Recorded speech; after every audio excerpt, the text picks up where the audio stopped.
Now on to another grim forecast for Democrats as we head into the midterm elections. Republicans now hold a record 10-point lead in a new Gallup poll asking voters which party they prefer. Disaster. The GOP hasn't had a lead this big in the 68-year history of what's called the generic ballot poll. That history includes 5-point gaps in 1994 and 2002. Both years the Republicans made, let's just say, substantial gains. Of course, these numbers couldn't come at a worse time for the Obama administration, already plagued with a host of bad news on housing, unemployment, and the Afghan war. Many Democrats behind closed doors believe their majority will be lost to Republicans in November. But is all hope really lost? Well, Chris, let me start with you. That looks really bad. Well, I mean, hope is not lost. We still have 2 months before the election, but, you know, the trend lines, and I don't put a lot of stock into individual polls, but trend lines matter, and the trend lines right now for Democrats aren't good. And it's not because I would argue the Republicans are winning the debate. They have no message. They have no credible policies or solutions to the country's problems. They have no vision as to where they're going to lead. But our problem, and I think our challenge, is communicating to the American people what we have done and the policies that we put in place and how that has put the country in a stronger footing and where we're going to lead the country. I just don't think we have done a good enough job about that. I mean, there's a lot of debate among strategists about whether we should be running against Bush or not. I'm just not in that camp. I think the Bush thing worked well in the first year. I think voters have moved on. I think, you know, the President Obama and Democrats just got to go out there and sell for the last 2 months the policies that we passed that are going to make people's lives better. Well, Dave, you know, we've got the new CBO numbers, nonpartisan, saying the stimulus was actually fantastic. You know, gained up to 3.3 million jobs, added $200 billion to the economy, et cetera. But I don't hear any Democrats talking about it. I mean, is the problem is that these knuckleheads don't even know how to make their own case?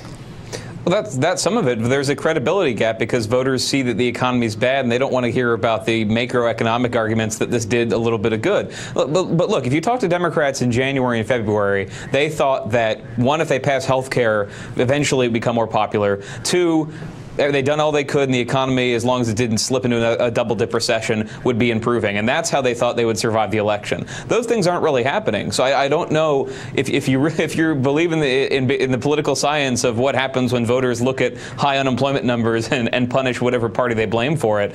You need an external event to change this. I think we're arguing around the margins of a Democratic disaster in the making because of the economy. And nothing really changes that unless foreign policy intrudes, something else intrudes to this picture.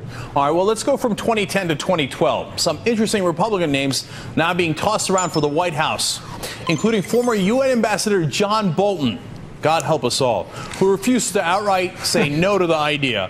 Bolton has been a longtime critic of President Obama, especially on foreign policy, even claiming he wrecked Iraq. Yeah, it was Obama, not Bush, who was Bolton's boss. We all saw that. Then there's former Alaska Governor Sarah Palin, though she gets hammered in the latest poll. Despite her supposed rock star appeal, polling shows more people believe in UFOs than believe Palin would be an effective president. 59% of the country are against Palin for president, and an overwhelming 70% of moderates are against it. And even members of her own party can't decide. 47% saying Palin would make a good president, while 40% saying she would not. And as for Newt Gingrich, prominent Republican Senator Tom Coburn said, and I quote, Gingrich would be the last person he'd vote for. All right, as I look at this murderer's row of unfavorability ratings, once again I ask Chris, how do you lose to these guys? Well, you know, listen, you know, if it's Sarah Palin, as I've said before, we could have a biblical depression and we'll win the White House again.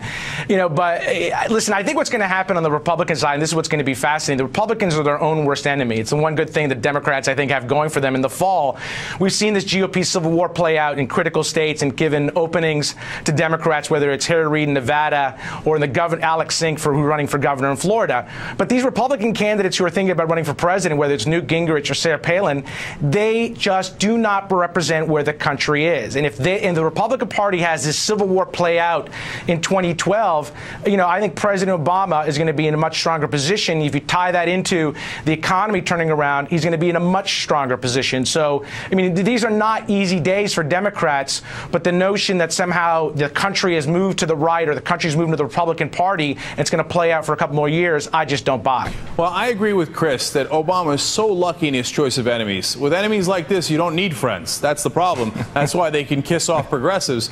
But Dave, so among these people, somebody's got to win the Republican nomination. Who's it going to be? And can they really beat Obama? No, Democrats aren't really worried about that right now, partly because they have a reasonable panic about 2010, and partly because there's a playbook here. Ronald Reagan lost a bunch of seats in Congress in 1982 because the economy was bad. Bill Clinton lost a bunch of seats in 1994 for other reasons.